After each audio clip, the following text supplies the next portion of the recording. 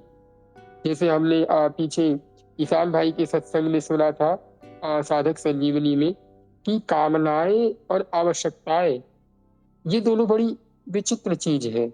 आवश्यकता क्या है कि हमारा पेट भर जाए, कुछ भी मिल जाए, 2-4 रोटी, जो भी हमारे जीवन के लिए पर्याप्त हो, जो हमारे दिन भर की दिनचर्या को पर्याप्त तरह से चला सके, ये हमारी आवश्यकता है। और कामना क्या है कि हमें ये खीर पूड़ी ही चाहिए, हमें ये वाली सब्जी ही चाहिए, ये वाली रोटी, ये एक कामनाएं हैं, और यही हमारे पतन का कारण है। साधक सुख से बचे, और खास करके भोजन के सुख से। गोस्वामी जी ने कहा, हमें जीवा मिली हुई है 2 कार्य करने के लिए, एक हरिनाम जपने के लिए, और दूसरा हरिनाम का ही रसास्वादन करने के लिए। लेकिन हम क्या कर रहे हैं? उल्टा सीधा बकला, उल्टे सीधे रसों का रसास्वादन करना। तो फिर आपको कहा कैसे भक्ति मिलेगी? तो भक्ति करने वालों के जीवन का ये भी एक प्रकार का विघ्न है। रस लेना, स्वाद लेना, उल्टे सीधे बोलना, अपनी वाणी पर नियंत्रण ना करना, इंद्रियों पर नियंत्रण ना करना, और तमाम प्रकार की चिंताओं में जरा जरा सी देर में चिंता कर देना।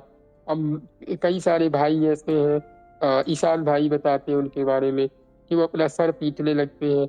ये सब क्या है? यही आपको भगवान पे भरोसा है, इतना ही आप प्रभु से प्रेम करते हो। अरे तुलसी अपने राम से मस्त रहिए। गोस्वामी जी ने कहा कि राम के भरोसे रहिए, अनहोनी होनी नहीं, होनी होए सो होए। गोस्वामी जी ने ये बात कही कि तुलसी अपने राम के भरोसे होकर निर्भय होके सोए, अनहोनी होनी नहीं, अनहोनी नहीं होगी। अब जो आपकी लाइफ में होगा, जैसा आपकी लाइफ में होगा, वो आपकी प्रभु की इच्छा के अनुसार ही होगा। आप टेंशन क्यों ले रहे हो? आपके साथ बुरा हो रहा है तो भी कहिए राधे श्याम, बड़ी कृपा है, हमारे साथ शायद इससे भी बुरा होने वाला था, हमारी इतने में ही कम हो गया। तो ये चीज आप ध्यान दीजिए, चिंता मत कीजिए। चिंता करने से चतुराई घटती है, क्रोध करने से विवेक खत्म हो जाता है। तो चिंता और क्रोध ये भक्ति के मुख्य साधन है। हमने पीछे को जोड़िया बाबा की सत्संग में सुना था कि क्रोध को कैसे शांत किया जाए। क्रोध का देखिए, जब आपको क्रोध आवे, सीधी सी बात है, सामने वाले को बेचारा समझिए, अपने आप को बहुत बड़ा समझिए कि मैं भक्त हूँ, प्रभु का हूँ, और मुझ जैसे व्यक्ति को क्रोध करना शोभा नहीं देता। जब आप सामने वाले को बेचारा देखिएगा ना, तो आपको क्रोध नहीं आएगा। आपको क्रोध कब आता है? जब आपको लगता है अरे इसने मुझे हर्ट कर दिया, इसने इतनी हिम्मत, इसने ऐसे कैसे बोल दिया, बस यहाँ क्रोध आता है। क्रोध आपकी ईगो को ठेस पहुंचाना।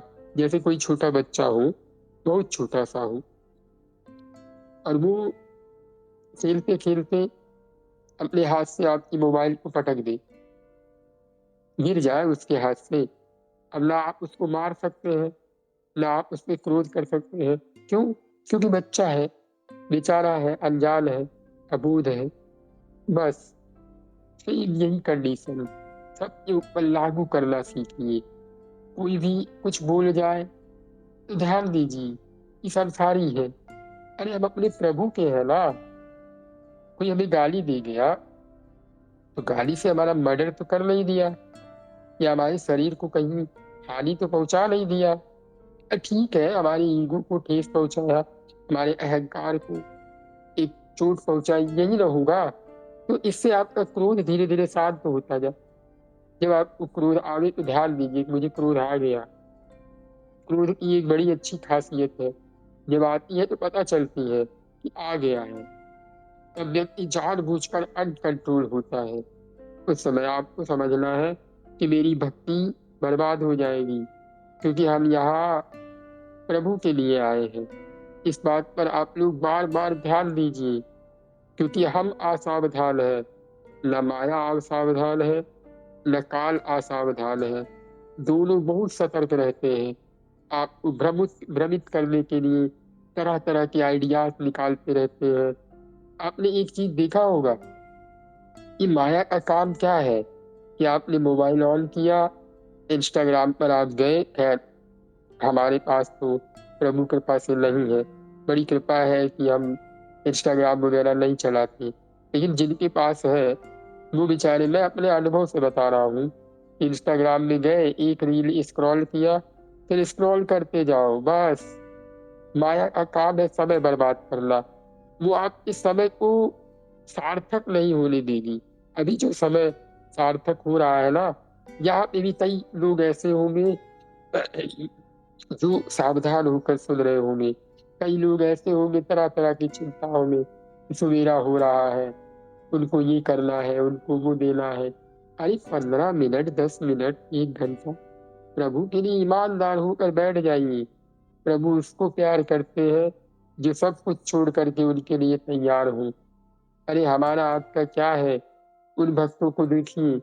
हम आप तो फिलहाल कंबल में बैठकर, किसी रूम में बैठकर सत्संग का श्रवण कर रहे होंगे। उनको देखिए ना, जो पूरे नंगे होकर एक लंगोट में, कहीं वृंदावन की झाड़ी में, कहीं वृंदावन की सड़कों पर दंडवती परिक्रमा लगा रहे होंगे, पैर से नहीं, दंडवत होकर के। तो उन्हें प्रभु मिलेंगे या हमें आपको मिलेंगे? हम आप तो क्या कहें, हम आपकी तो कृपा है, बस इतना माँ समझ लीजिए। और इस कृपा का हम इतना दुरुपयोग कर रहे हैं कि जिसका अगर आभास हो जाए तो हम दिन भर बैठ कर भी रोए तो कम है। हमें पीछे हमने बात करी थी कि कोई आदमी 10 रुपये हमारी औकात देख कर देता है कि मैं इसको 10 रुपये दे रहा हूँ, ये मुझे वापस कर पाएगा कि नहीं। और हमारे प्रभु हमें नाम बोलने की सामर्थ्य दे रहे हैं, हमें ये सत्संग दे रहे हैं 1 घंटा, बिना किसी अपेक्षा के कि ये मुझे याद करेगा कि नहीं, ये मुझे प्रेम करेगा कि नहीं। यही तो है प्रभु की महिमा। इसीलिए प्रभु को तो कहते हैं करुणा निधान, दया निधान, क्षमा निधान। उनके जैसा कौन होगा, उनके जैसा कौन आपको प्रेम करेगा? संसारी आदमी 10 रुपया देगा और एक टाइम देता है कि भाई हमें 1 हफ्ते में, 1 महीने में हमारा ये पैसा चाहिए। फिर आपने नहीं दिया तो हम आपके साथ क्या कर जाएंगे आपको भी आभास नहीं। आपको समाज में बेइज्जत करना, जहां मिल जाए भैया 10 रुपया हमारा दे नहीं रहे हो, बड़ी बड़ी बातें कर रहे हो। और हम प्रभु को देखिए, बेचारे हमको सत्संग दे रहे हैं, भूल कर भी नाम दे रहे हैं, हमें इतनी कृपा कि हमें रोज सांसें दे रहे हैं, बढ़िया खाने को मिल रहा है, माँ बाप हमारा सम्मान कर रहे हैं, हमारी बुराइयों को छिपा करके रखा है। अगर हमारी बुराइयां समाज के सामने उजागर कर दें तो जो आप ये ढोंग, हम आपको तो नहीं कहेंगे, हम अपने को कह रहे हैं कि मैं जो ये आप लोगों के सामने इतना अच्छा बना बैठा हूँ, आप लोग हमें ही छोड़ के चले जाएंगे। तो भक्ति के विघ्नों की तरफ ध्यान दीजिए। क्रोध क्यों कर रहे हैं आप? आपकी क्या हैसियत है? अपने आप को देखिए ना कि हम क्या है, हमारी कितनी हैसियत है, हम कितने अच्छे हैं। हमें क्रोध क्यों आता है? हम अच्छे बनने लगते हैं।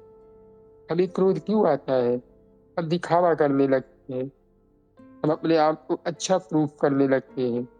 हमें चिंता क्यों होती है कि मैं ये नहीं करूंगा तो ये नहीं होगा? अरे भैया, एक दिन मौत आएगी और लेकर चली जाएगी। कुछ नहीं कर पाइएगा। बैठे बैठे लोग खड़े रहेंगे यहीं। पूज्य श्री राजेश्वरानंद जी महाराज कहते हैं, साथी है सब गंग की बिंदु पान तक। सब आपके साथी कहाँ तक है?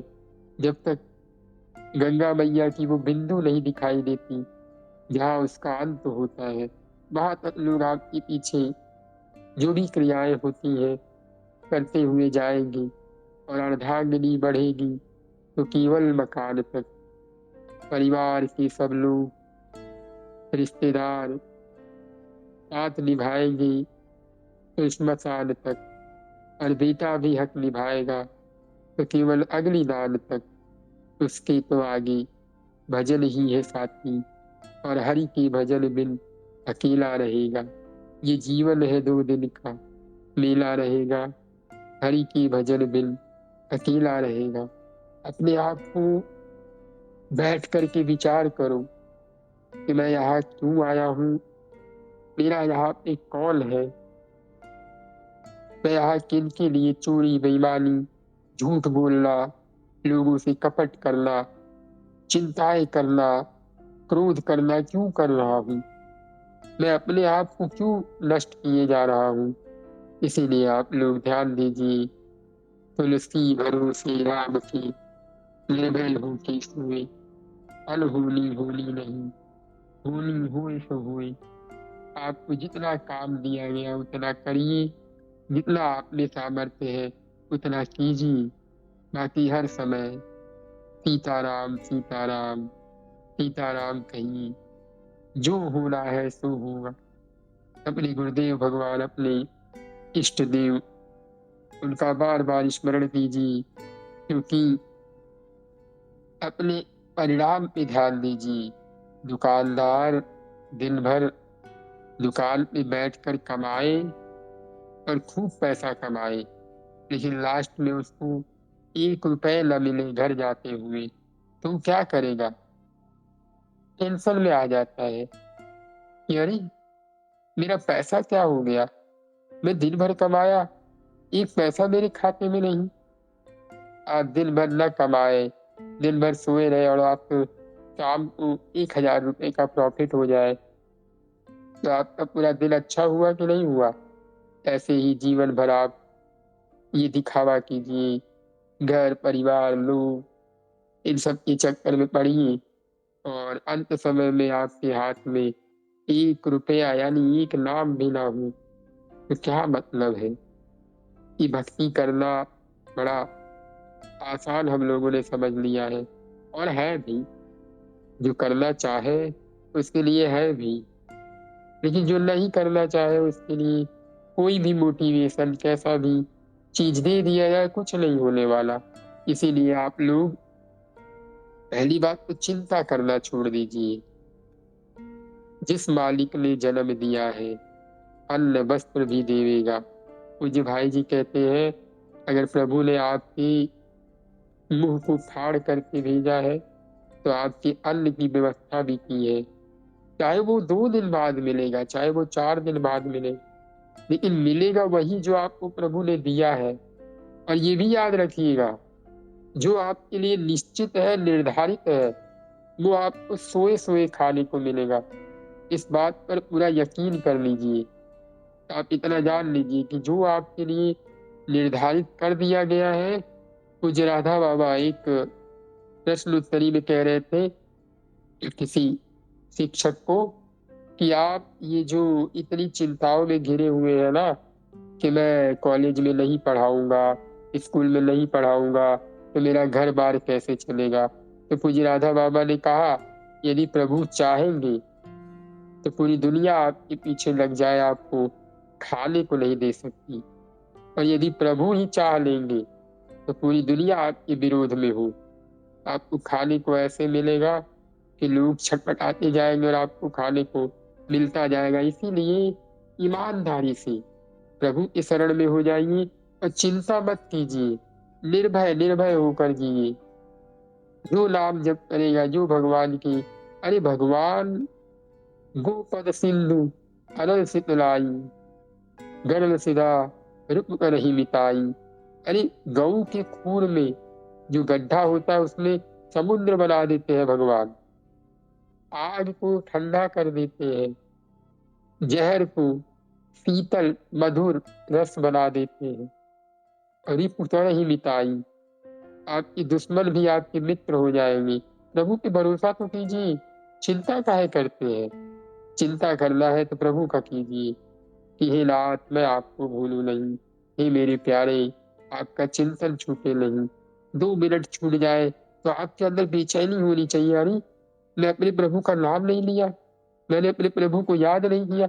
इसकी चिंता नहीं, लड़का ये कर रहा है, बीवी ऐसी है, पति वैसा, अरे सब मर जाए आपसे क्या मतलब। जिनका जिम्मेदार प्रभु है, आपका केवल कर्तव्य करना अधिकार है। भगवान ने कहा कर्मण्यवाधिकार अस्ति मा फलेषु कदाचन, कर्तव्य पे तुम्हारा अधिकार है। उनका क्या होगा कैसे होगा इस पर ध्यान न दीजिए। आपको पैसा कमाना है, आपकी जो एक रिस्पॉन्सिबिलिटी है कि भाई देखो आप लोग अच्छे कार्य करो, प्रभु की तरफ बढ़ो, प्रभु की सेवा करो। पत्नी को समझाइए, पति से प्यार से बात कीजिए, जो आपका एक भक्त होने के नाते स्वाभाविक गुण है उस पर आप ध्यान दीजिए और क्रोध न कीजिए। जब चिंता आएगी तभी आपको क्रोध होगा, इसलिए सबसे पहले चिंता को ही नष्ट कीजिए। चिंता ये कि अगर मेरे प्रभु चाहेंगे तो मैं लाख चिंता करूं, लाख चाहूं कि मुझे 1 करोड़ मिल जाए, मुझे 10 लाख मिल जाए, मेरी इससे ही भलाई है, कुछ नहीं होने वाला। इसलिए निश्चिंत जो कर सकते हैं वो करिए, बाकी समय जय सिया राम जय सिया राम प्रभु का नाम लीजिए। और क्रोध बिल्कुल मत कीजिए, कभी भी क्रोध मत कीजिए। क्रोध आए एकदम सहनशील बन जाइए, देख करके अरे मुझे क्रोध आ रहा है, मैं तो प्रभु का हूँ, ये सुनने का विषय नहीं है। इसको मनन कीजिए, बैठ करके विचार कीजिए।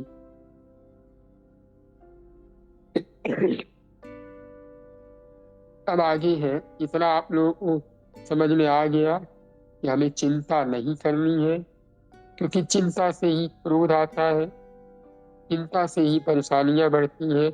तो इसीलिए पूज्य राधा बाबा की एक भाषा में समझ लीजिए कि जो प्रभु देना चाहेंगे पूरी दुनिया आगे पीछे लग जाए, पूरा बल आप लगा लीजिए, नहीं थकेंगे। और प्रभु ही देना चाहेंगे तो पूरी दुनिया लग जाए, पक्का मिलेगा, निश्चित मिलेगा। मेरी बात मान लीजिए, सोए सोए मिलेगा। कहाँ पड़े हैं आप, प्रभु का भजन कीजिए। तो ये हुई चिंता का विषय। क्रोध करने से आपकी 1 महीने का भजन तुरंत उसी क्षण, एक तो पता नहीं कितनी कृपा होती है कि हम लोग एक नाम ले पाते हैं, और वो भी 1 महीने में थोड़ा थोड़ा करके इकट्ठा होता है। इतने सारे लोग हमारी तारीफ करते हैं, हम अहंकार में आते हैं कितनी बार, तो थोड़ा थोड़ा बहुत जमा भी होता है, और उसमें भी 2 मिनट में क्रोध करके काम हो गया। मतलब वही कि कोई आदमी बैंक में पैसा जमा करे और ले जाकर के लुटा दे, क्या पागलपन है, इसे क्या सिद्ध कर रहे हैं आप। इसीलिए ध्यान दीजिए, मेरी भक्ति नष्ट हो जाएगी, इस पर आप लोग ध्यान दीजिए। चिंता न कीजिए, क्रोध न कीजिए। जब भक्ति बढ़ने लगे तो आपके अंदर बड़ा ज्ञान हो जाएगा, बड़ी वाचलता आ जाएगी, बड़े लोग आपका सम्मान करने आ जाएंगे। तुरंत सावधान हो जाइएगा कि अब मेरी भक्ति लुटने वाली है। एकदम दीन बन जाइए, मूर्ख बन जाइए, पागल। कोई कहे राम जी को जानते हैं? जी, राम नाम सुना है, वो अयोध्या के राजा थे। बस करुणा निधान, दया निधान, क्षमा निधान, प्रभु ये प्रभु ऐसे, प्रभु क्या जरूरत है भाई। क्यों बता रहे हैं आप? जब आपको पता है कि सामने वाला बेचारा कक्षा 1 की क्लास में है और वो बीए की पढ़ाई कैसे समझेगा, या आप कक्षा 1 में हो, वो बीए की क्लास में हो, तो आपकी पढ़ाई वो क्यों सुनेगा? क्या मतलब है? तो इन दोनों शब्दों पे ध्यान दीजिए, क्रोध और चिंता, इन पे ध्यान दीजिए, ये बहुत प्रधान कारण है। आगे बाबा से पूछा गया, भगवान का तत्व कैसे मालूम होता है? यानी जो एक भगवान का तत्व है, भगवत तत्व, हम कहते हैं ना भगवान सर्वत्र विराजमान है, तत्वनत को तत्व, भगवान का तत्व ही सर्वत्र विराजमान है, तो ये मालूम कैसे पड़ता है? पूज्य बाबा ने उत्तर देते हुए कहा, ध्यान से भगवान का तत्व मालूम होता है। भगवान का ध्यान उनका रूप जानने से होता है। इसके लिए तत्व ज्ञान की आवश्यकता नहीं है। गोस्वामी जी ने एक लाइन में कहा, जाने बिन न होई परतीति, बिनु परतीति होई नहीं प्रीति। तो बिना जाने आपको विश्वास नहीं होता, और बिना विश्वास हुए आपको प्रेम नहीं होता। कोई भी हो, नॉर्मल जो भी हो, पहले हम उसके बारे में जानते हैं कि हाँ, ये बड़ा अच्छा आदमी है, बड़ी अच्छी बातें करता है, बड़ा सही बात बताता है। जैसे हमने उसको जाना, तुरंत जाने बिन न हुई प्रतीति, यानी विश्वास, बिन प्रतीति हुई नहीं प्रीति, बिना प्रतीति के विश्वास प्रेम नहीं होता। जैसे आपके मन में विश्वास आया, प्रेम हो गया। तो इसीलिए जब हम प्रभु को जानने लगते हैं कि मेरे प्रभु दयामय है, मेरे प्रभु कृपामय है, हम लाख पाप करें, लाख बुराई करें, अगर प्रभु से कह दें, हे नाथ अब हम वो गलती नहीं करेंगे, चाहे गर्दन कट जाए, चाहे जीभा कट जाए, किसी के प्रति कोई बुरा सोचेंगे नहीं, किसी को बुरा बोलेंगे नहीं। प्रभु तो वैसे भी दया निधान, क्षमा निधान। प्रभु ने तो गीता में ही कह दिया है, अतिशय तु दुराचारो भजते माम अनन्य भाग, साधुरेव सह मंतव्य सम्यक विवसितो ही सह। रामचरितमानस में कहा, सन्मुख हो जीव मोहि जबहि, जन्म कोटि यज्ञ नासहु तबहि। गीता में तो सीधे सीधे कहा, पापी चेत सो दुराचारो, कितना भी बड़ा पापी क्यों ना हो, पापी कितना भी बड़ा, तो ही दुराचारी हो, भजते माम अनन्य भाग, जो मुझे अनन्य भाव से भजता है, हे अर्जुन, साधुरेव सह मंतव्य, उसे साधु के समान समझो। क्यों? क्योंकि मैं कह रहा हूँ, मैं उसे साधु बना दूंगा, नहीं है तो मैं बना दूंगा, तुम विश्वास करो। और रामचरितमानस में तो प्रभु ने सीधे कह दिया, सन्मुख हो जीव मुझे वही, कुछ करना वरना नहीं है, पूजा पाठ तमाम ये सब दुनिया भर का कायदा कानून नहीं करना, सीधे हाथ उठा के कहिए, नाथ सकल साधन में हीना, प्रभु मैं सारे साधनों से हीन हूँ, मुझ पर कृपा कीजिए। हाथ उठाकर एक बार कहिए, हे नाथ मैं आपकी शरण में हूँ, हे प्रभु मुझे क्षमा कर दीजिए, मैंने बड़े पाप किए, बड़े अपराध किए। प्रभु यदि आप हमारे अपराधों की तरफ देखेंगे तो हमें कौन संभालेगा? जी राधा बाबा ने कहा कि आप बहुत पाप कीजिए, प्रभु उस पर ध्यान नहीं देते। एक बार कहिए, हे नाथ मैं आपका हूँ, मुझे बचा लीजिए, बस प्रभु तत्काल वो चीज सुन लेते हैं। जैसे माँ बच्चे की उल्टे सीधे क्रियाओं पर ध्यान नहीं देती, जैसे वो कहता है माँ चोट लग गया, तुरंत दौड़ के जाती है, क्या हो गया? ऐसे ऐसे भगवान है, ऐसे भगवान है।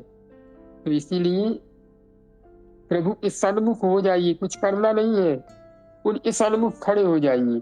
सन्मुख कैसे होना? कोई पर्दा नहीं, कोई एक पैसे का पर्दा नहीं, जो मन में आ रहा सब बताइए, प्रभु देखिए ना ये भी आ गया, प्रभु ये भी आ रहा है, प्रभु ऐसा भी आ रहा है। बस सन्मुख होना है उनकी। उसके बाद प्रभु ने क्या कहा, जन्म कोटि अगनासहु तबहि। एक दो जन्मों का नहीं, जन्म कोटि, करोड़ों जन्मों का।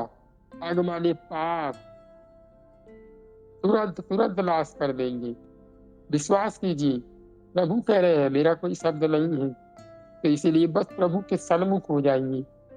ज्यादा छल कपट कीजिएगा, ज्यादा भेदभाव कीजिएगा तो प्रभु बहुत दूर रहते हैं। एक भजन है ना, जो वेद पढ़े और भेद करे, भगवान को पाना क्या जाने, कोई कितना चाहे ज्ञान कहे, भगवान को पाना क्या जाने। तो इसीलिए जो तरह तरह के वेदों को पढ़ रहा है, भेद कर रहा है, क्या प्रभु को जाने। प्रभु तो दीन बंधु अति मृदुल स्वभाव। प्रभु तीनों के बंधु है और अत्यधिक मृदुल है। कितने कोमल है, क्या बताए। एक बार उनकी तरफ लग तो जाइए। जो मन में आवे कि प्रभु आपको देखने का मन नहीं कर रहा, प्रभु आपसे बात करने का मन नहीं कर रहा, प्रभु मन कर रहा आपको झपड़िया दे, प्रभु मन कर रहा आपसे उल्टी सीधी बातें करें, जो मन करे। बस शर्त ये है कि बेपर्दा हो जाइए। जो समझ में आवे सब कहिए प्रभु से। किसी व्यक्ति से मत कहिए कि आज मैं अपने प्रभु से ये बात किया, ये यह है, पागल हो क्या, ऐसी बात करते हो प्रभु से। प्रभु तुम्हें बहुत दंड देंगे, प्रभु तुझे बहुत श्राप देंगे, तो भोगेगा, निश्चित भोगेगा। भाई वो अपने अपने भक्तों का अलग अलग प्रेम है, इसलिए प्रेम कहा जाता है, गुप्त रखिए। अब कोई कह रहा है कि हम तो प्रभु के लिए ये कर देते हैं, हमने प्रभु के लिए ये किया हुआ है, तो ढोंग कर रहा है। वास्तव में वो प्रेम करता नहीं, क्योंकि उसको डर ही नहीं है। वो दिखाना चाहता है, छपवाना चाहता है। और प्रेम छपवाने का स्वरूप थोड़ी है। मुझे राधा बाबा कहते हैं अनिर्वचनीयम, प्रेम अनिर्वचनीय है। शब्दों से कहने में, लिखने में नहीं आता है।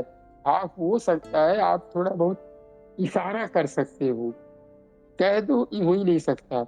इसीलिए कहा जाता है अपनी प्रेम को छिपा कर रखिए।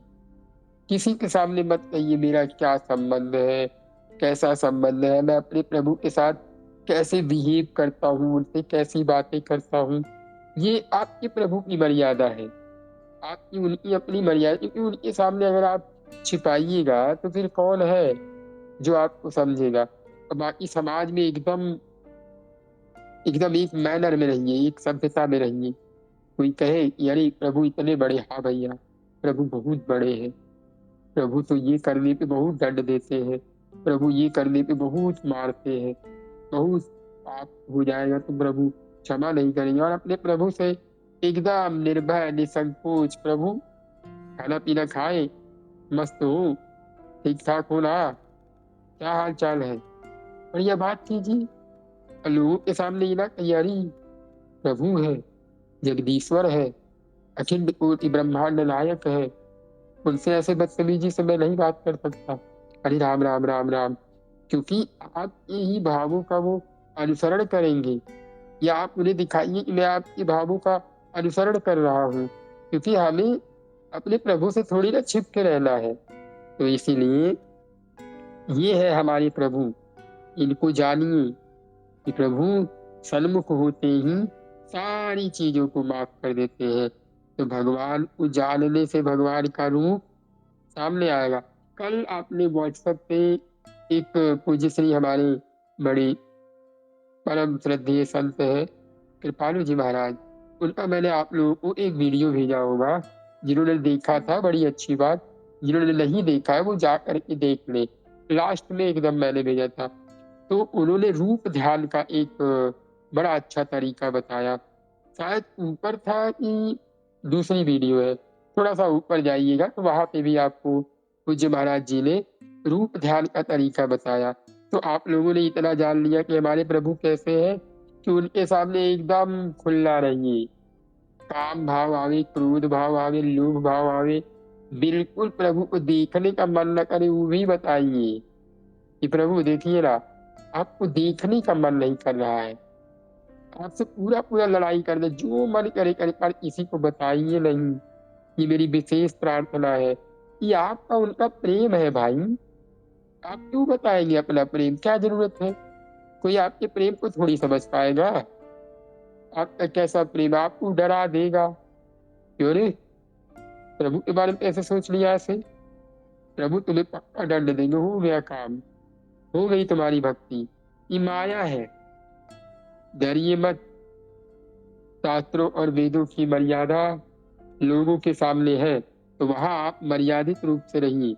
जैसे एक पत्नी अपने पति के साथ एक जब स्वाभाविक अपनी सहजता में आते हैं तो उनकी कोई मर्यादा नहीं होती, पर वही जब एक समाज में जाते हैं तो वो अपने पति का पैर छूती है, पति को सम्मान देती है, पति के प्रति कोई कुछ बोले तो उसको डांटती है। और मेरे प्रति मेरा भाई है, तुम्हारा पति मेरा भाई है, तू क्या समझती है, मेरा ही सब कुछ है। तो वो कहती है जी आपकी भी है वो। तो वो उसकी माता कहेगी तू क्या समझती है, मेरा लड़का तेरा ही है, मेरा भी बेटा है। तो वो कहती है जी आपकी भी है। तो वो ये नहीं कहती है कि अरे वो मेरे है तुमने कैसे कह दिया, ये वो ये ढोंग ढकोसला नहीं करती, क्योंकि उसे पता है कि मेरा उनके प्रति क्या संबंध है, मैं उनसे कैसे प्रेम करती हूँ। तो इन चीजों पर आप ध्यान दीजिए। ये हमारे प्रभु है, तो इनको जानते ही जैसे आपने उनको जाना, तुरंत आपके मन में उनका रूप ध्यान होने लगेगा। भगवान का ध्यान उनके रूप को जानने से होता है, और उनका रूप सर्वत्र है, जहाँ चाहिए जैसे चाहिए। आप चल रहे हैं, प्रभु को साथ चलाइए, लोगों को ना दिखाई दे। आप मान लीजिए रोड पे जा रहे हैं और आपने अपने भाव में प्रभु की उंगली पकड़ रखी है, आप जा रहे हैं, आप इधर से गाड़ी आ रही है, आप कहिए अरे प्रभु गाड़ी आ रही है इधर हो जाइए। आप अपने प्रभु को इधर कर लिए, अब फिर भाव में चलने लगे। उधर कोई कचरा आ जाए, अरे प्रभु इधर आ जाइए उधर बहुत कचरा है। यही तो प्रेम है। अब लोगों को पता नहीं कि वो क्या कर रहा है, आप अपना इशारे में ही समझा लिए कि प्रभु इधर हो जाइए कचरा हुआ है, प्रभु इधर हो जाइए गाड़ी आ रही है, प्रभु पीठ पे बैठ जाइए। बस यही तो है ना। सर्वत्र आपके प्रभु एकदम इतने मगन रहिएगा ना। आप सो रहे हैं, प्रभु कंबल ओढ़ लीजिए, ठंडी लगेगी। प्रभु वहां कहाँ जा रहे हैं, इतना रात में क्या हो गया आपको, उठ के बैठ जाइए, उनके साथ बात कीजिए। कोई आवे तो उसके साथ बात कीजिए कि मेरे प्रभु आ गए, मेरे प्रभु इस रूप में आ गए। तो प्रभु का ध्यान तब होगा जब आप उनके बारे में, उनके रूप के बारे में जानिएगा, समझिएगा। समझ में आ गया। इसके लिए तत्व ज्ञान की आवश्यकता नहीं है, प्रभु को जानने की आवश्यकता है। और प्रभु को हम जान कहाँ से सकते हैं, रामचरितमानस, संतों की भाषा में, संतों की उपदेश में, और मुझे डोंगरे जी महाराज का हम भागवत सुन रहे हैं, इन सब में प्रभु को हम जान सकते हैं। जहाँ प्रभु को आपने जाना, अभी मैंने एक चौपाई कही ना कि जाने बिन न हुई परतीति, बिनु परतीति हुई नहीं प्रीति, बिना विश्वास के प्रीति नहीं होती, और बिना जाने विश्वास नहीं होता। तो आप लोगों ने इतना तो जान लिया है कि मेरे प्रभु सब कुछ है, कर तुम मकर तुम अन्यथा कर तुम, सर्व समर्थ ईश्वर भगवान है हमारे, तो सब कुछ कर सकते हैं। आपकी जो प्रभु, जैसे प्रभु आपके लिए कुछ भी कर सकते हैं। बस आप एक उनकी मर्यादा में रहिए, जैसा उन्होंने कहा है आप वो काम न कीजिए। जैसे एक पति अपने पति को समझाती है, एक पति अपनी पत्नी को समझाता है कि ये कार्य मत करना, बाकी तुम मेरे साथ जैसे रहना है रहो। वो बेचारी वो कार्य नहीं करती। ऐसे हमारे प्रभु ने गीता में समझा दिया, रामचरितमानस में समझा दिया, संतों के द्वारा समझा दिया कि आप ये मत करो, बाकी मेरे साथ जैसे रहना है रहो। ठीक है, तो प्रभु का तत्व मालूम होता जाएगा ध्यान से। जितना ज्यादा आप ध्यान कीजिएगा कि मेरे प्रभु यहाँ है, मेरे प्रभु ऐसे है, मेरे प्रभु कम्बल में भी है, मेरे प्रभु यहाँ पर भी है, अरे मेरे प्रभु की एक मर्यादा है, यहाँ पे गलत काम नहीं करना, ऐसा नहीं करना, वैसा नहीं करना, अपने आप आपको समझ में आ जाएगा। एक बार कहिए राधे श्याम। राधे श्याम, सीताराम। जी, एक बार आप लोग बताइए कौन कौन जग रहा है, एक बार हाथ उठा के आप लोग बताइए।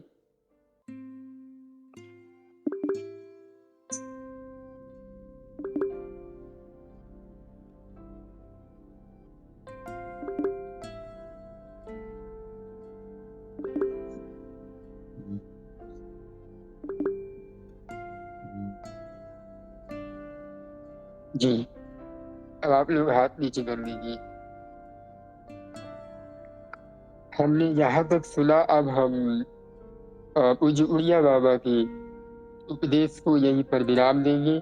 आगे है सकाम भक्ति और निष्काम भक्ति में क्या अंतर है, ये हम कल के सत्संग में सुनेंगे।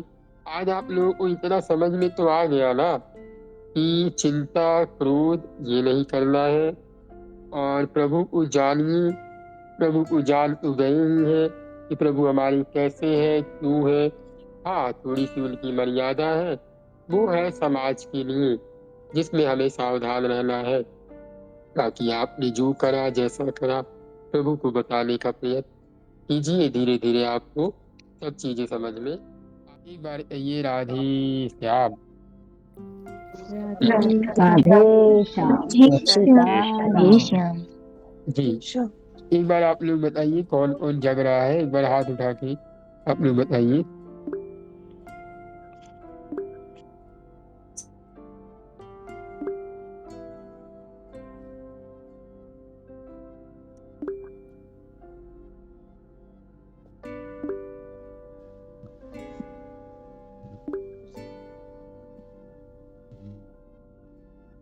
जी, अब आप लोग हाथ नीचे कर लीजिए।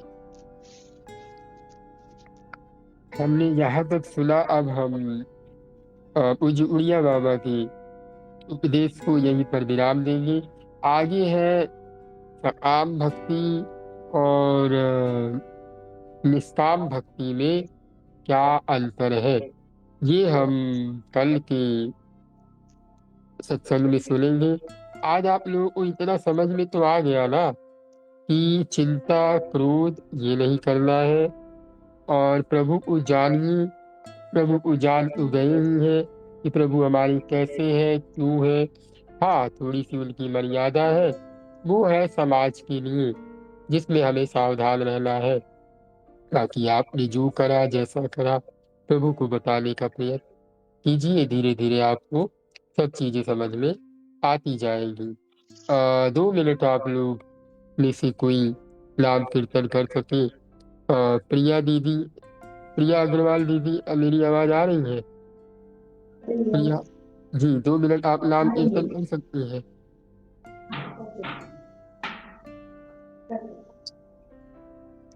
जी, आप थोड़ा सा पास आके कहिए, थोड़ा बहुत दूर हो रहा है, ऐसा लग रहा है बहुत दूर से आप बोल रही हैं।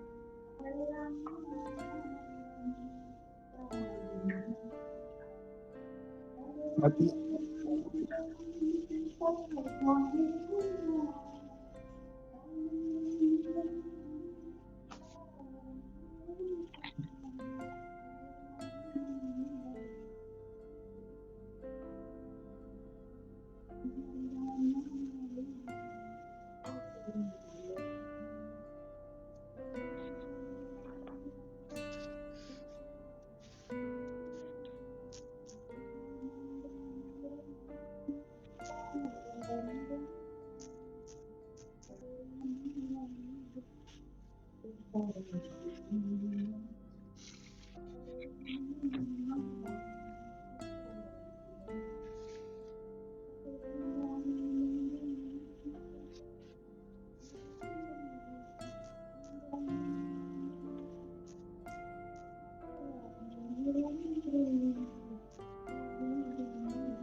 श्री सीताराम, श्री राधे श्याम। जी, जैसा कि आप लोगों ने देखा कि दीदी अपना काम करते हुए प्रभु की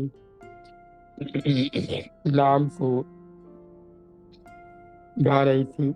यही हमारे मन का भाव होना चाहिए, यही हमारे विचारों की पवित्रता होनी चाहिए। और एक हमारे परम पूज्य संत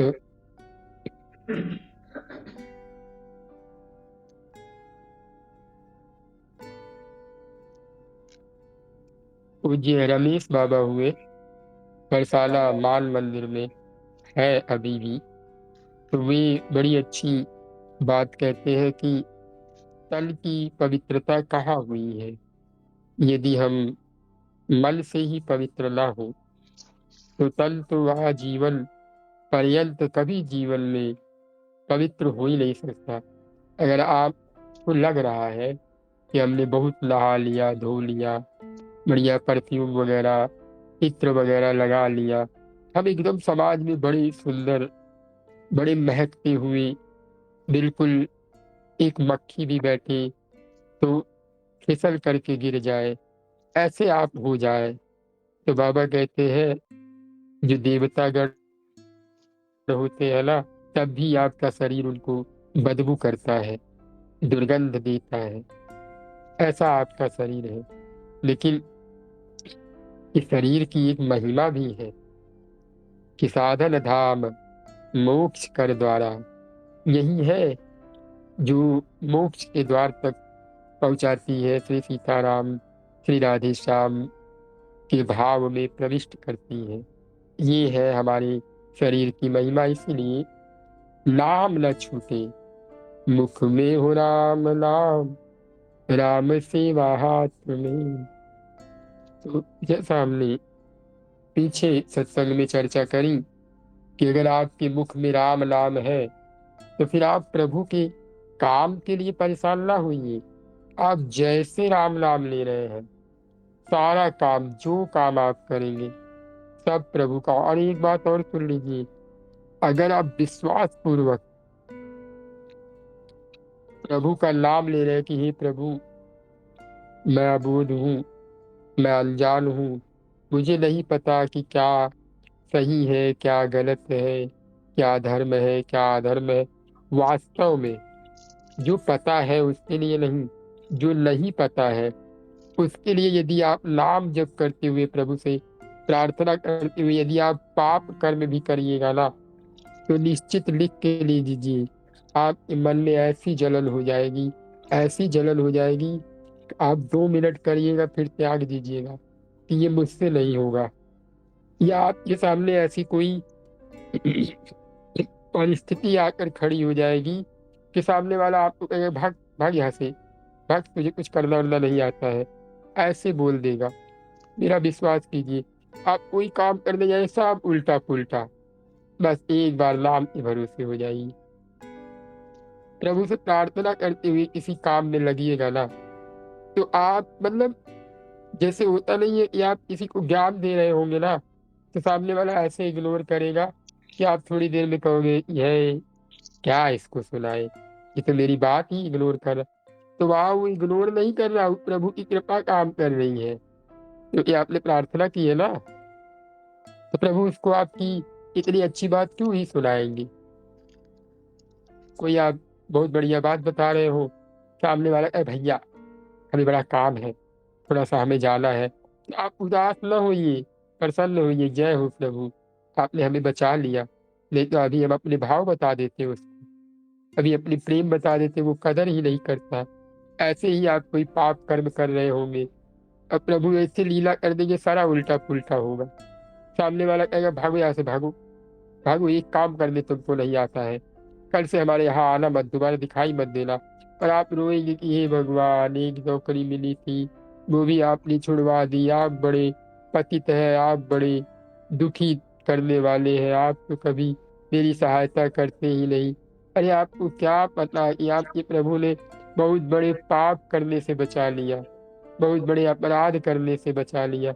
हम देखते कहाँ है अपने प्रभु को, हम तो बस अपने प्रभु को ब्लेम करने में लगे दिन भर।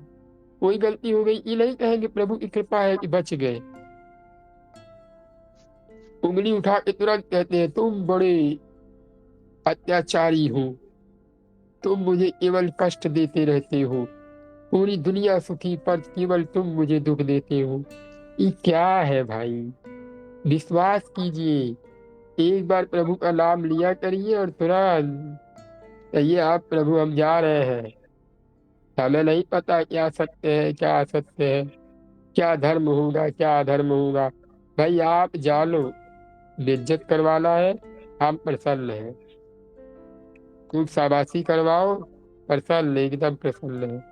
ये कंडीशन जिस दिन आ गई ना, उस दिन आप भक्ति मार्ग पे चलना शुरू होंगे।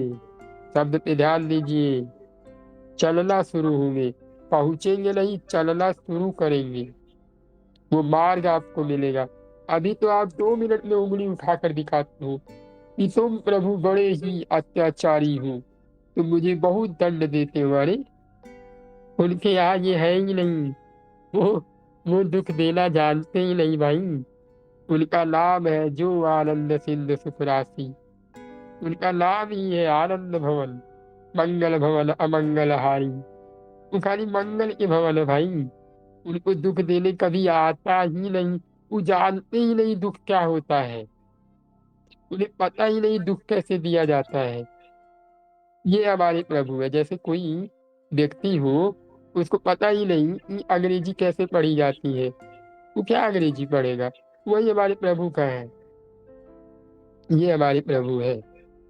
लेकिन हाँ याद रखिए, कल के सत्संग में हमारे ठाकुर जी सरल के साथ बहुत सरल है, लेकिन जरा भी आप चालाकी लगाइएगा ना, तो वो भी आपके साथ उतने ही चालाक हो जाएंगे। खैर, इन सब विषयों पे चर्चा तो बहुत हुई, अब हम आगे बढ़ते हैं। कल हमने सुना था प्रभु के स्वभाव के बारे में कि हमारे श्री कृष्णचंद्र जी महाराज का क्या स्वभाव है और हमारे श्री रामचंद्र जी महाराज का क्या स्वभाव है। तो यहाँ तक हमने सुना, अब हम आगे देखते हैं। हमने आगे सुना था कि प्रभु को इतना सब कुछ होने के बाद भी समाज ने कैसे उन्हें बहिष्कार किया, श्री सीता जी को कैसे वनवास में भेज दिया, ये हम सुनेंगे। आज हम सुनेंगे श्री सीता जी का वनवास। एक बार ये श्री सीताराम सरकार की जय हो। जय हो।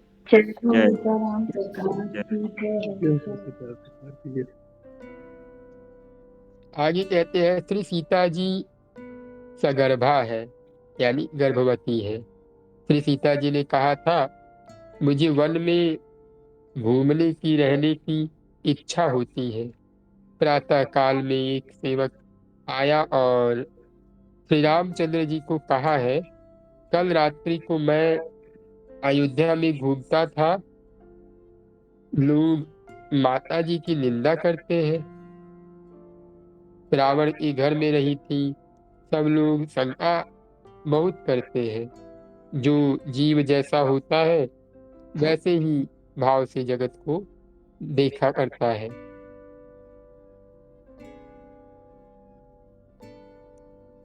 हमने भी, आपने ऐसे लोग होंगे जो अति कामी है, उसको ऐसा लगता है कि जगत में सभी कामी है।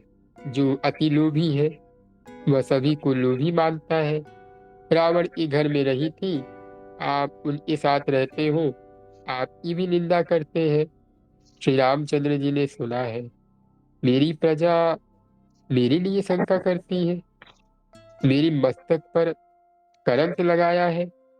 श्री सीता जी का मैं त्याग करूं तो ये कलंक दूर होगा, दूसरा कोई उपाय है ही नहीं। प्रजा को प्रसन्न करने के लिए राजा की गादी है, राजा की गादी सुख भोगने के लिए नहीं है, यानी जो राजगद्दी है वो खुद का सुख भोगने के लिए नहीं है, प्रजा को सुख देने के लिए है। रानी को प्रसन्न करने के लिए नहीं है, प्रजा को प्रसन्न करने के लिए है। आगे रामचंद्र जी ने निश्चय किया है, सीता जी का मैं त्याग करूंगा। लक्ष्मण जी को बुलाया है, लक्ष्मण जी को आज्ञा हुई है। अयोध्या में लोग जो मन में आता है वैसा बोलते हैं, तुम्हारी भाभी के लिए बहुत खराब बात बोलते हैं, इसीलिए मैंने सीता जी का त्याग किया है। उसको वन में रहने की इच्छा भी है, उसको रथ में बैठा करके घोर जंगल में ले जाओ, उसको छोड़ करके वापस आ जाओ। श्री लक्ष्मण जी श्री सीता माता में मातृभाव रखते थे, उनका उनमें मातृभाव था। उन्होंने कहा, मेरी माँ के लिए ऐसा कौन बोलता है, मैं उसको मारूंगा, मैं उसको मार डालूंगा। राम लक्ष्मण का हाथ पकड़ करके पास में बिठाते हैं। लक्ष्मण, तुम किसको मारोगे? अयोध्या में बहुत से लोग ऐसी शंका करते हैं, मैंने राजधर्म का विचार कैसे ऐसा किया है। लक्ष्मण, घोर जंगल में उसका त्याग करके वापस अयोध्या में तुम आ जाना। लक्ष्मण जी ने हाथ जोड़ करके कहा, मुझे ऐसी आज्ञा दो कि मैं माता के साथ वन में ही रहूं, मैं माता जी की सेवा करूंगा, उनको छोड़ करके मैं कैसे आ जाऊं? मुझसे ये नहीं होगा, वो मेरी माँ है। घोर जंगल में छोड़ करके मैं नहीं आ सकता, मैं वहीं रहूंगा, मैं श्री सीता जी की सेवा करूंगा, अयोध्या में नहीं आऊंगा। रामचंद्र जी की आज्ञा हुई, लक्ष्मण, तुम्हें वहां रहना नहीं है, तो जल्दी ही अयोध्या में आ जाना, ज्यादा बोलना नहीं। मैंने जो भी किया है सो विचार पूर्वक किया है। ज्ञानी होना बड़ा कठिन नहीं है, योगी बनना कठिन नहीं है, सेवक होना बड़ा कठिन है। सेवक वही हो सकता है जो अपने मन को मारता है। सेवक का मन नहीं होता, मालिक का मन ही मन है। मालिक की इच्छा ही मेरी इच्छा है। सेवा और स्वार्थ दोनों विरोधी शब्द है। जिसके मन में थोड़ा भी कोई स्वार्थ है, वह सेवा क्या करेगा। देश सेवा, देव सेवा करना बड़ा कठिन है।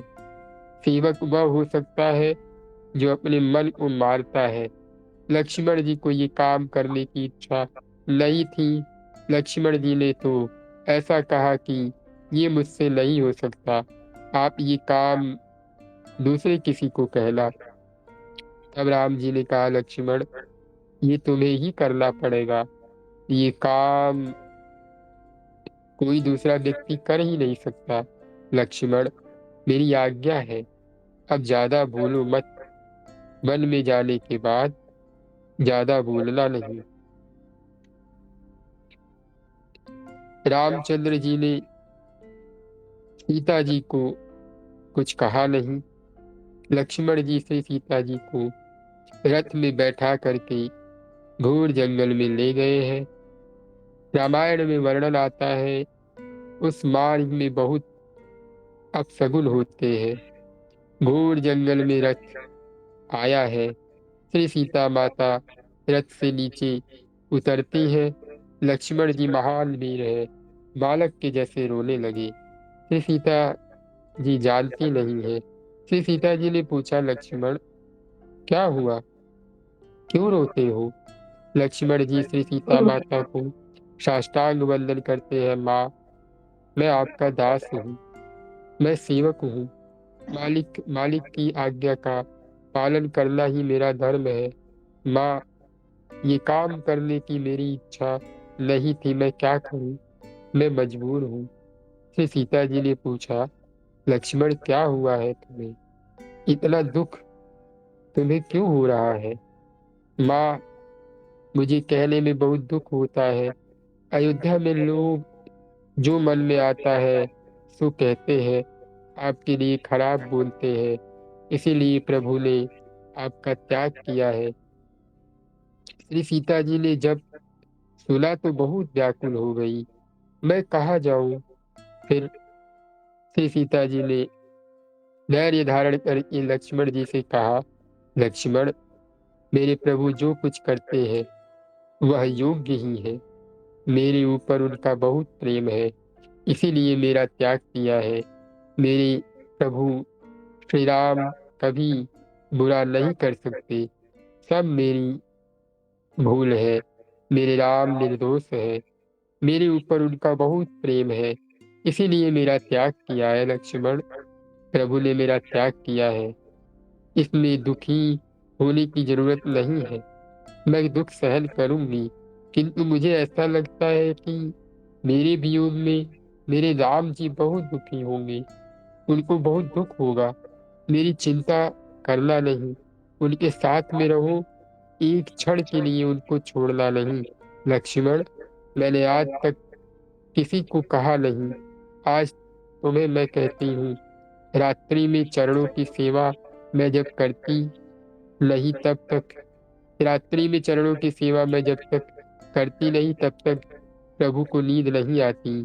अब मेरे वियोग में प्रभु को नींद नहीं आएगी, वे अति दुखी होंगे।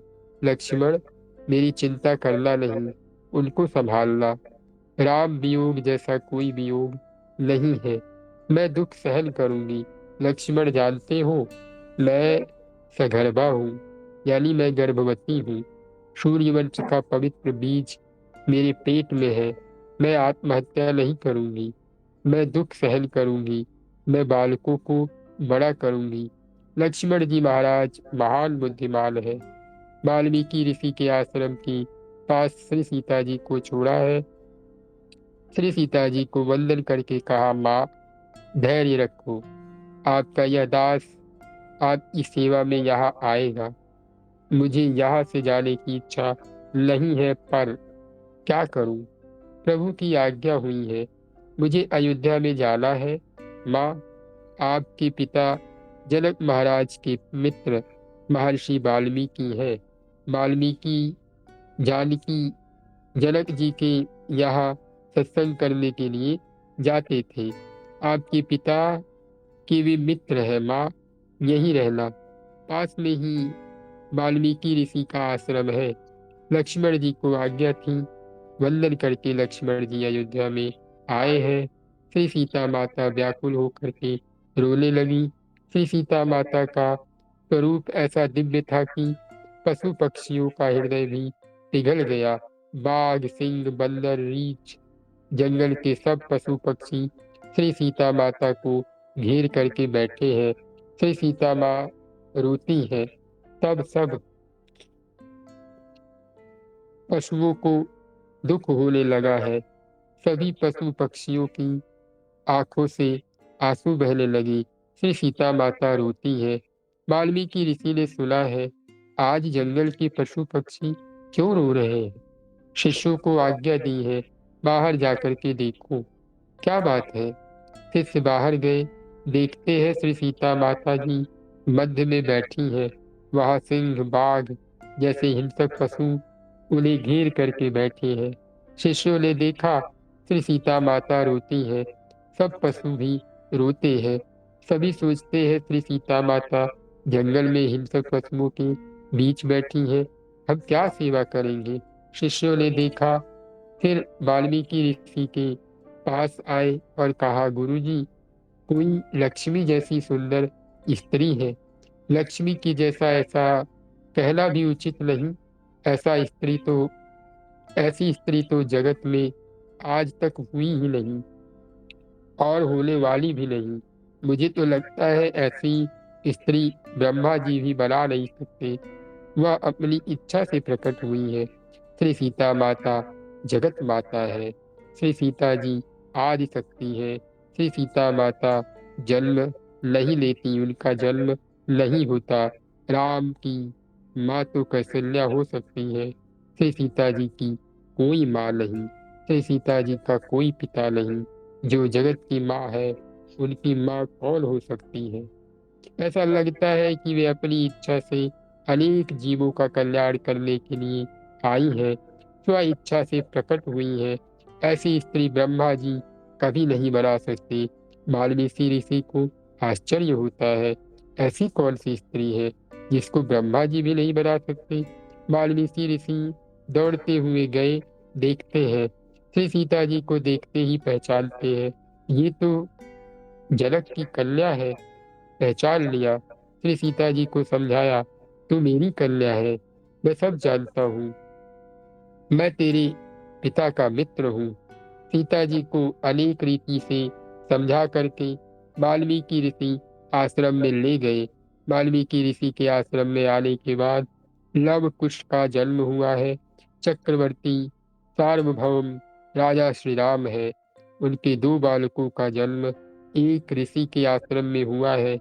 श्री सीता जी वाल्मीकि ऋषि के आश्रम में विराजमान है। श्री सीता माता का दर्शन करते हुए वाल्मीकि जी रामायण की रचना करते हैं, लव कुश को पढ़ाते हैं। लव कुश रामायण की कथा बहुत सुंदर करते हैं। समाज तो दो ओर से बोलता है। प्रभु ने श्री सीता जी का त्याग किया। अयोध्या में बहुत से लोगों को अच्छा लगा। सब मजा करते हैं, सुख भोगते हैं। अकेले राम अयोध्या के राजमहल में है। श्री सीता जी वाल्मीकि के आश्रम में है। सब मजा करते हैं। किसी ने आकर के राम जी से ऐसा नहीं कहा कि मेरी माँ का आपने त्याग क्यों किया, मेरी माँ कहाँ है। श्री सीता माँ ना आए तब तक मैं पानी भी नहीं पीऊंगा, मैं अन्न जल का त्याग करके प्राण छोड़ूंगा। जिसके राज्य में ऐसा इतना सुख मिला था उससे किसी ने आकर के ऐसा कहा ही नहीं। जीव दुष्ट है, जीव स्वार्थी है। राम राज्य में सभी मजा कर रहे हैं। एक ब्राह्मण का हृदय बहुत व्याकुल है। आज दरबार में वशिष्ठ ऋषि को आने में बहुत विलंब हुआ। अति विलंब से वशिष्ठ ऋषि आए। सभी खड़े हुए। श्री रामचंद्र जी ने गुरुदेव को आसन दिया, पूजा की। वशिष्ठ ऋषि महान ज्ञानी है, महान तपस्वी है। श्री सीता जी के एक एक सदगुण उन्हें याद आते हैं। श्री सीता जी के विवेक, श्री सीता जी की उदारता, श्री सीता जी की सरलता, श्री सीता जी की पतिव्रत एक एक सद्गुणों को याद करके ब्रह्मनिष्ठ महान ऋषि वशिष्ठ रोने लगे। श्री सीता माँ के एक एक सद्गुण याद आते हैं। वशिष्ठ जी की आंख में आंसू है। श्री राम वंदन करके पूछते हैं, मेरे गुरुदेव को क्या दुख है? आंख में आंसू क्यों है? मेरे गुरुदेव आंख में आंसू क्यों लिए हैं? उनकी आंखों में आंसू क्यों आए हैं? यह मुझे सहन नहीं होता। शरीर तो आपका अच्छा है, घर में तो सब कुशल मंगल है। राम जी पूछते हैं, मुझे बताइए मैं आपकी क्या सेवा करूं? आपकी आंख में आंसू आए, मुझसे ये सहन नहीं होता। आपको क्या दुख है? वशिष्ठ ऋषि ने कहा, मेरा शरीर बहुत अच्छा है, मुझे श्री सीता बहुत याद आती है। आपने श्री सीता जी का त्याग किया, यह बहुत अनुचित किया। श्री राम जी ने गुरुदेव के चरण पकड़े। राम गुरुदेव के चरणों में वंदन करते हैं। राम जी ने कहा, गुरुदेव का आशीर्वाद है, परिणाम में सब कुछ मंगल होने वाला है। मेरा ऐसा विश्वास है। आप इस विश्वास विषय में मुझे कुछ कहे नहीं। प्रजा को प्रसन्न करना राजा का धर्म है। रामचंद्र जी ने स्त्री का धर्म गौण किया और राजधर्म को महत्व दिया। लोगों ने मुझे प्रजा को सुखी करने के लिए राजा बनाया है। प्रजा को सुखी करने के लिए राजा अपनी निर्दोष रानी का त्याग करे और प्रजा को सुखी करे। श्री रामचंद्र जी जगत को दिव्य आदर्श देते हैं। रामचंद्र जी को यज्ञ करना है, पत्नी के बिना यज्ञ नहीं होता। अकेली स्त्री यज्ञ नहीं कर सकती, अकेला पुरुष यज्ञ नहीं कर सकता। पति पत्नी साथ में बैठते हैं तभी यज्ञ होता है। यज्ञ में देवों की पूजा होती है। देवों को मानो तो देव आपको मानेंगे। देव पवन देव देव पवन देते हैं, देव प्रकाश देते हैं, देव अन्न देते हैं, देव जल देते हैं। देवों को मानना चाहिए। देवों को जो मानता है वह देवों की पूजा किए बिना नहीं रह सकता। देवों की पूजा करो। राम जी भी देवों की पूजा करते हैं। आगे है राम जी का जगत प्रत्येक स्त्री में, यानी श्री राम जी का जगत की प्रत्येक स्त्री में मातृभाव, ये हम कल सुनेंगे। आज हम अभी इस सत्संग को यही विराम देते हैं। एक बार आप लोग कहिए, राधे श्याम। राधे श्याम। राधे श्याम। सीताराम। जी, आप लोग प्रभु से प्रार्थना कीजिए कि ये रात, ये जो हम सत्संग श्रवण कर रहे हैं, इसकी कृपा से आपकी भक्ति, आपकी प्रेम, आपकी सेवा, दैन्यता, करुणा, सबके प्रति निर्दोष भाव हमारे हृदय में प्रकट हो और हम केवल और केवल आपके प्रति ही जीवन जीने का प्रयत्न करें और आपके लिए जीवन जीने का प्रयत्न करें। ऐसा प्रभु से प्रार्थना कीजिए। प्रभु से बस यही वरदान मांगिए कि नाथ हम आपके हैं, आपके सिवाय हमारा कोई नहीं। बस यही कहने का पूरा पूरा प्रयास कीजिए। जी, राम राम भैया, 2 मिनट नाम संकीर्तन करके फिर हम विश्राम की तरफ बढ़ेंगे। जी भैया। थोड़ा सा नेटवर्क में आ जाइए, आपका नेटवर्क शायद ब्रेक हो रहा है। राधे राधे। आवाज आई भैया? जी, राधे श्याम, राधे श्याम। आवाज आ रही है? हाँ हाँ, बिल्कुल बिल्कुल।